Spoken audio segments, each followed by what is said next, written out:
뉴스의 진수를 보여주는 인터뷰 뉴진수.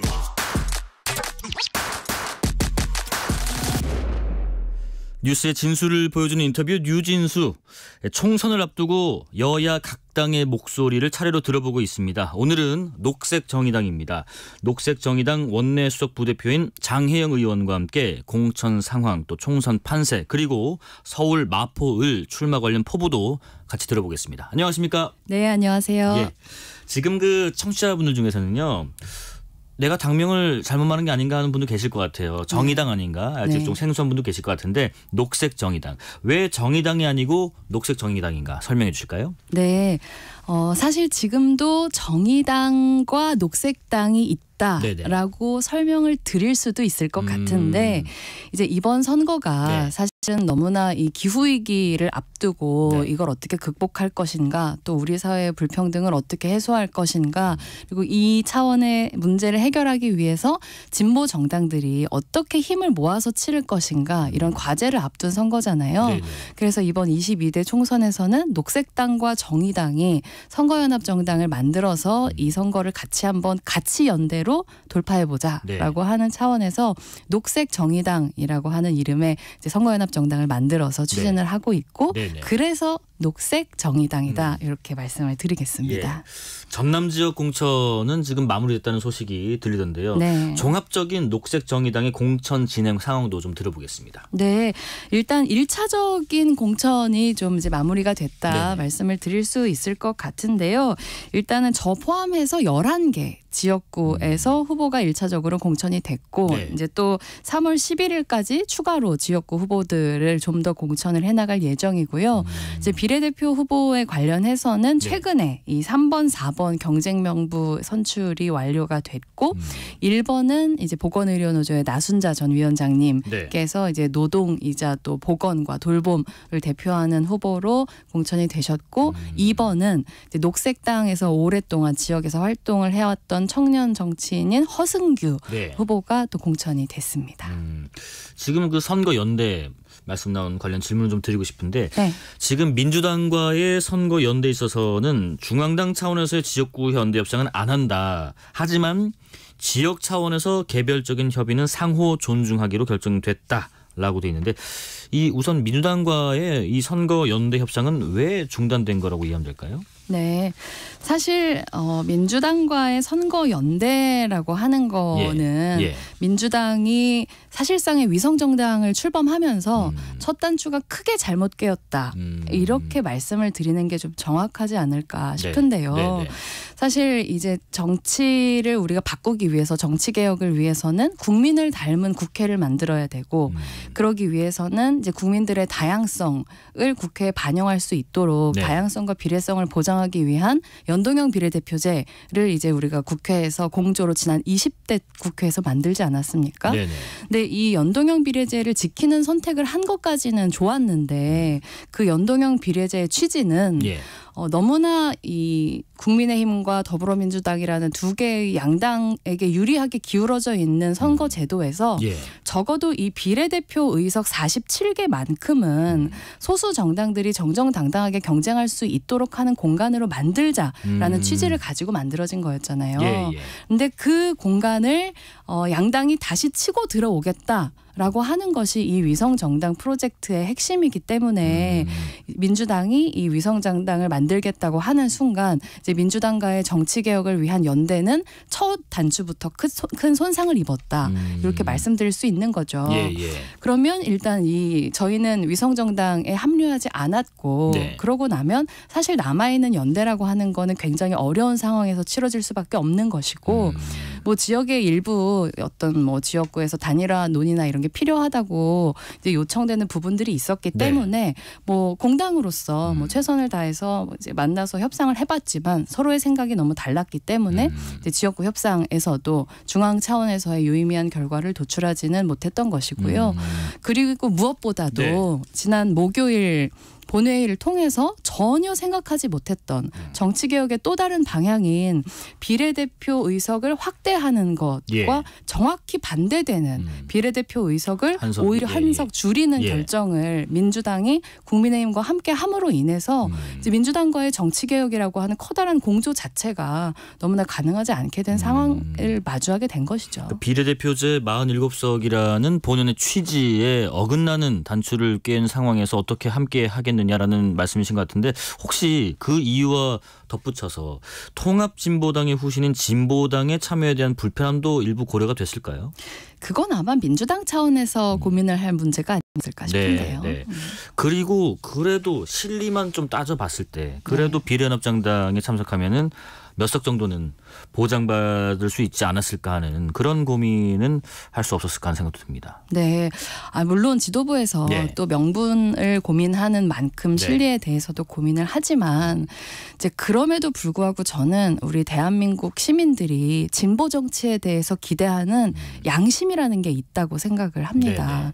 그러니까 정치 개혁을 하겠다고 만들었고 다당제 연합 정치를 위해서 만든 게 이 연동형 비례대표제인데 네.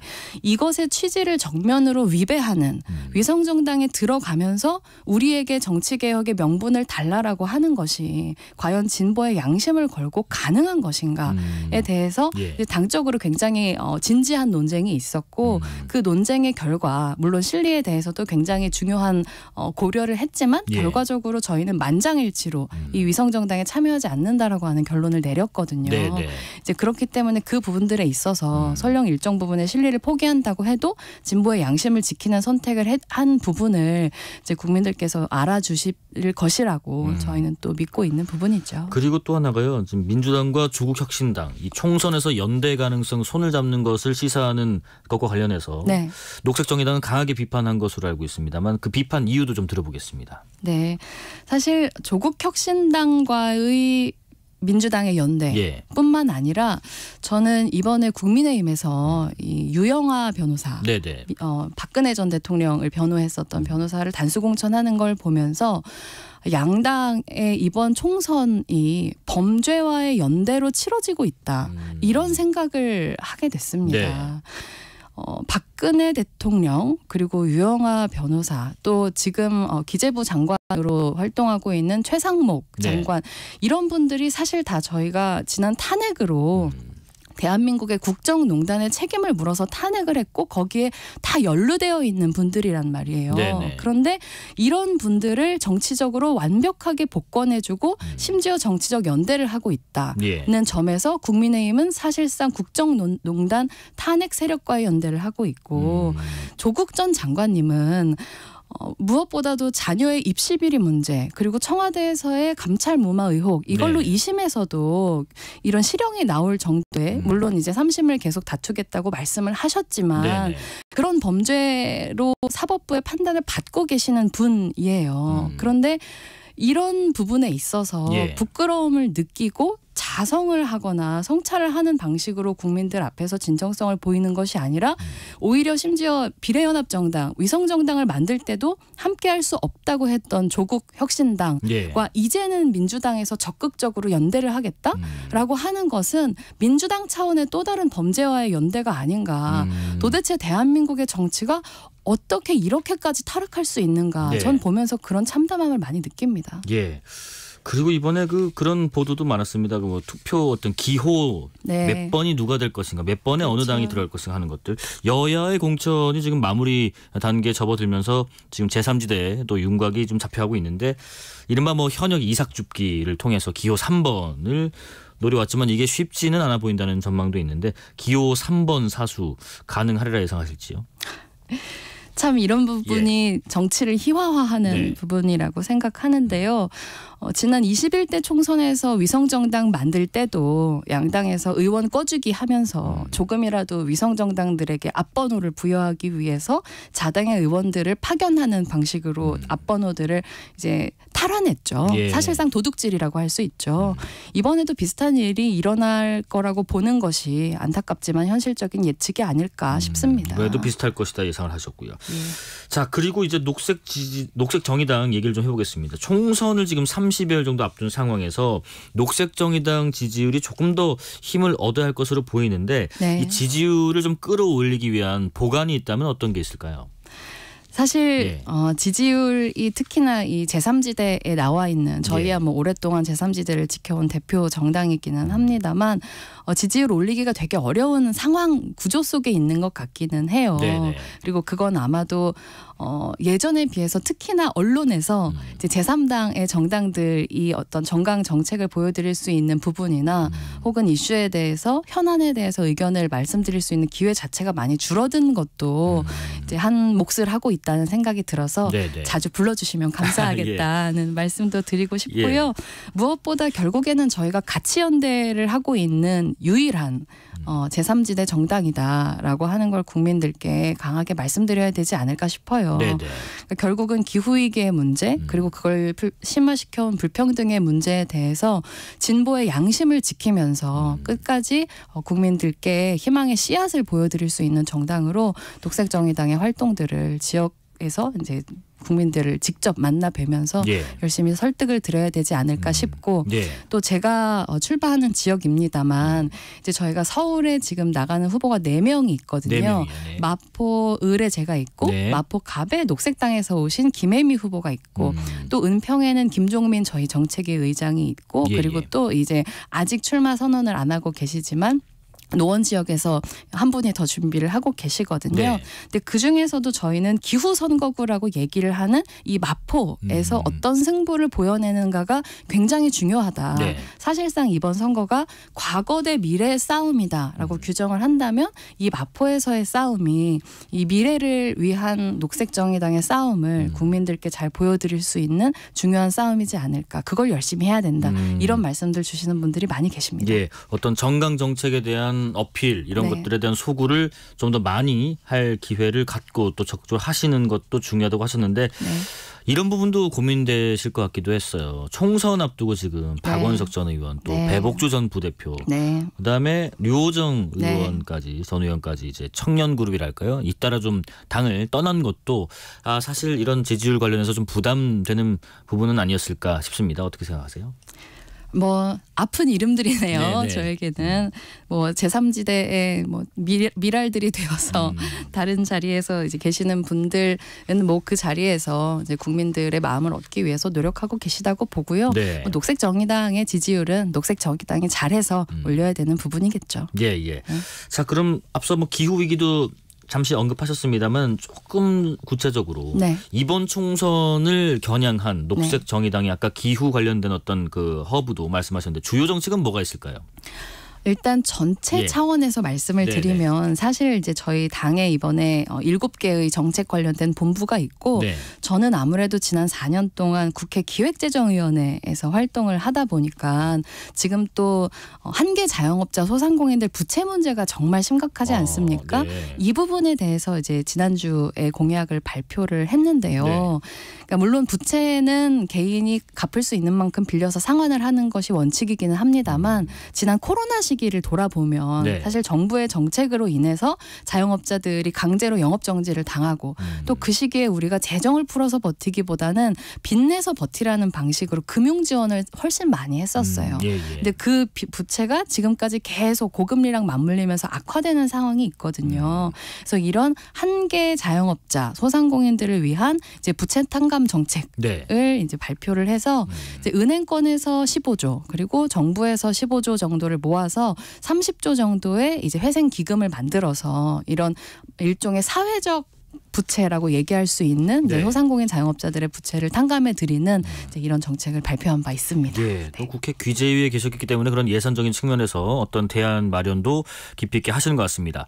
7489님이 이런 의견을 주시네요. 녹색정의당의 지지율이 오르지 않는 가장 큰 이유. 그간 똘똘 뭉친 단결하는 모습을 보여주지 않아서 아닐까요 하시는데 여기에 대해서 혹시 답변하신다면요? 뼈아픈 지적이라고 네, 생각하고요. 네. 이제부터 단결된 모습 보여드릴 수 있도록 최선을 다해서 노력하겠습니다. 예. 여야 공천 관련된 평가도 좀 잠깐 해보겠습니다. 여당과 비교했을 때 지금 민주당 공천 과정이 너무 거칠다 뭐 이런 지적도 일부 있던데 여야 공천 상황은 어떻게 지금 평가하고 계세요? 뭐 사실 50보 100보죠. 50보 100보요. 네, 말씀드렸던 것처럼 이제 국민들께 우리가 다시 희망을 드릴 수 있다는 공천을 보여드리기보다 네. 실제로 앞서서도 말씀을 드렸었지만 범죄 세력이라고 할지라도 그 손을 잡겠다. 그런 완전히 정치에 있어서 국민들이 기대하는 도덕의 최저 수준을 무너뜨리면서 네네. 오로지 이 상대 당을 공격하기 위한 최적의 조건을 갖추는 공천을 하고 있다는 점 그리고 자신들이 가지고 있는 국민들의 의구심을 계속 방탄할 수 있는 공천을 한다는 점에 있어서 뭐 대단하게 다른가라는 생각은 합니다. 네. 민주당에서는 지금 정권 심판론을 이른바 앞세워서 총선에 나서고 있고 제3지대 신당들은 정치 개혁에 목소리를 좀 내고 있는데 지금 선거 결과를 가를 어떤 중도 표심이 누구 손을 들어줄까 이런 것도 주목이 되는데 이번 총선의 판세랄까요? 좀 전망을 한번 해본다면 어떻게 전망하시겠어요? 저는 예. 사실 이제 평론을 할 수 있는 위치는 아니고 네네. 아무래도 정치를 하고 또 유권자들의 마음을 얻어야 되는 정치인의 입장이다 보니까 네네. 이제 뭐 판세에 대해서 이렇다 저렇다 말씀을 드리는 것보다 네. 가장 걱정하는 것은 이런 복마전 같은 정치 때문에 국민들께서 정치 그 자체에 대해서 학을 떼시게 되는 그 상황이 사실은 가장 걱정이 돼요. 네. 유권자들께서 어차피 이번 선거에 어떤 투표를 하든 정치는 더 망가질 것이기 때문에 아예 투표장에 나가지 않으시는 이런 선택을 하실까 봐 이제 그게 가장 걱정이고 네네. 그러시지 않도록 하기 위해서 사실 사회는 역설적으로 뭐 저출생 문제부터 시작해서 네. 뭐 기후위기 심지어 국제적인 정세의 변화까지 정말 정치에 많은 역할을 요구하고 있잖아요. 그래서 그런 부분에 있어서 특히나 이번에 첫 투표를 하는 그런 청년들이 예. 희망을 잃지 않고 그럼에도 불구하고 무언가 변화를 만들어낼 수 있는 이제 그런 정치에 기대를 걸 수 있는 영역을 찍을 수 있는 투표지 위에서 내가 체크할 수 있는 그 이름 하나를 만들어 드리는 게 저희로서는 녹색 정의당의 최대 과제다 이렇게 생각을 하고 있습니다. 자, 그러면 장혜영 의원님의 이번 출마 관련된 얘기를 좀 해보겠습니다. 의원님 이번 선거 출마 지역구는 서울 마포 을입니다. 맞습니다. 오랜 시간 지금 마포 지역에 공을 들이신 걸로 알고 있는데 네. 출마의 변을 잠깐 말씀해 주시겠어요? 네. 네. 마포는 저는 지금까지는 뭐 예. 종로가 대한민국 정치 1번지다 이런 얘기들 많이 해왔는데 네네. 2024년의 정치 1번지는 마포다. 왜 그렇습니까? 왜냐하면 예. 지금의 시대 정신은 결국은 다양성으로 나아가고 있고 누가 기후위기 문제를 해결할 것인가 그리고 이렇게 지겹게 반복되는 과거와의 정치를 결별하고 어떻게 미래로 갈 것인가로 규정되고 있다고 생각을 해요. 네네. 그렇다면 이제 저는 마포가 기후 정치의 1번지. 근데 최근에 있었던 뭐 기후 정치 바람이라는 곳에서 기후 유권자들이 어느 지역에 제일 많은지를 조사를 했을 때 네. 가장 많은 기후 유권자들, 기후 위기를 자신의 투표에서 가장 중요하다고 생각하는 분들이 많은 곳이 마포이기도 하고 그리고 또 이제 우리 한동훈 비대위원장이 예. 이제 운동권 정치와 싸우겠다라면서 이제 함은경 후보를 전략 공천하신 지역이 네네. 또 마포 을이기도 한데 이제 하지만 저는 운동권 정치 대 운동권 정치의 싸움은 결국 과거 대 과거의 싸움이라고 생각하거든요. 네. 그런데 그게 아니라 미래로 나아가는 다양성을 보전하고 오히려 그걸 우리 대한민국의 새로운 힘으로 만들고 그리고 기후위기를 돌파하는 그런 젊은 정치를 할 수 있는 곳이 바로 마포다라고 생각하기 때문에 이 마포 을에서 국민들께 새로운 성적으로 새로운 지지를 받아내는 것이 예. 대한민국 정치의 변화가 여기에서 시작되는 거구나라고 하는 새로운 인상을 드릴 수 있는 네네. 격전지라고 생각을 해서 예. 마포 을도 그리고 마포 갑도 이제는 둘 다 포함해서 대한민국 정치의 1번지로 만들겠다. 네. 그게 이제 저의 이번 마포 을 출마의 포부입니다. 예, 기후 위기의 중심 말씀하시니까 그게 떠오르네요. 지금 며칠 전에 저희 방송에 그 국민의힘의 함은경 네. 예비 후보께서 출연하셨는데 그 마포의 현안 중에 하나를 소각장 문제로 지적하시면서 이 맞습니다. 추가 소각장 건설 철회시키겠다고 하셨고요. 네. 서울 시민들이 이 분담해야 된다. 맞습니다. 책임을.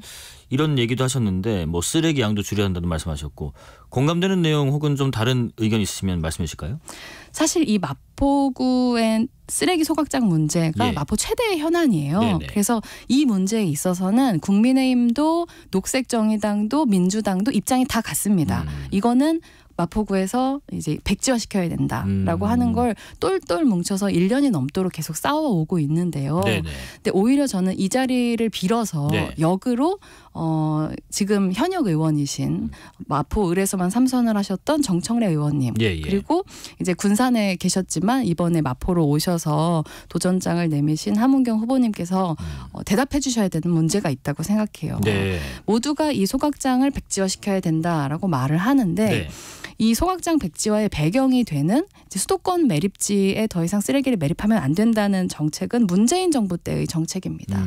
그러면 그때부터 지금까지 계속 민주당 안에서 굉장히 중요한 역할을 하고 현재 가장 최다 득표 최고위원을 하고 계신 정청래 의원님께서는 네.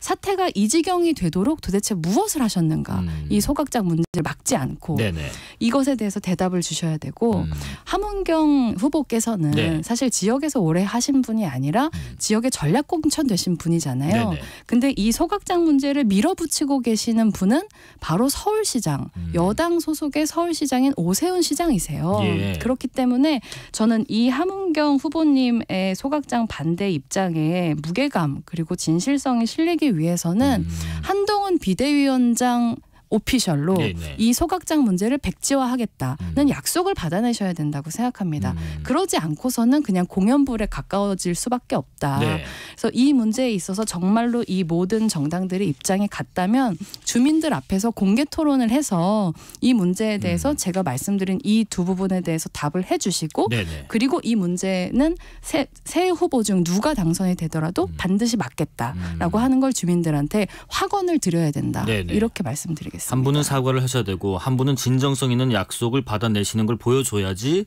공허한 외침이 아닐 거란 말씀이신 것 같아요. 맞습니다. 마지막으로 이런 질문 좀 드려볼게요. 당선되시면은 재선 의원이 되시는 거고요. 국회에서 일단 어떤 역할을 맡고 싶으신지도 궁금하고 또 지금 그 지역구가 이른바 그 운동권 매치로 불리면서 주목받고 있는데 두 후보님과 비교했을 때 본인의 장점 뭔지도 같이 한번 들어보겠습니다. 저는 도전자입니다. 도전자, 네네. 네, 마포는 너무 죄송한 말씀이지만 운동권 대 운동권의 UFC 경기장이 아니거든요. 네네. 마포에서 양당은 운동권과 싸울지 모르지만 혹은 뭐 모르겠어요. 정청래 의원님은 이걸 어떻게 규정하시는지는 모르겠지만 예. 마포 주민들은 소각장과 싸우고 있습니다. 마포 주민들은 일하는 사람을 원하고 일하는 도전자를 원하고 제가 그 적임자로서 마포 주민들을 대표해서 일할 수 있는 최선의 승부를 해보겠다라는 말씀을 드리고 싶고요. 네네. 제가 재선 의원이 될 수 있다면 사실 우리 사회에 지체되어 있는 사회 개혁들이 굉장히 많이 있습니다. 예. 불평등 문제부터 시작해서 기후위기 문제까지 하다못해 21대 이제 국회가 반드시 풀어야 되는 것 중에는 헌법재판소가 얘기했었던 낙태죄 폐지의 보완 입법을 어떻게 할 것인가 4년 내내 이 문제 하나 해결하지 않은 많은 과제들이 산적해 있거든요. 네네. 그렇다면 저희가 가장 큰 정당은 아니지만 가장 일 잘하는 정당으로 이런 지체된 사회개혁들을 풀어내는 데 앞장서는 그런 역할을 하고 싶다는 말씀을 드립니다. 예, 여기까지 말씀 드려보겠습니다. 지금까지 장혜영 녹색정의당 원내수석 부대표였습니다. 고맙습니다. 감사합니다. 실시간 교통정보 알아보겠습니다. 교통정보센터 유하영 리포터 나와주셨습니다.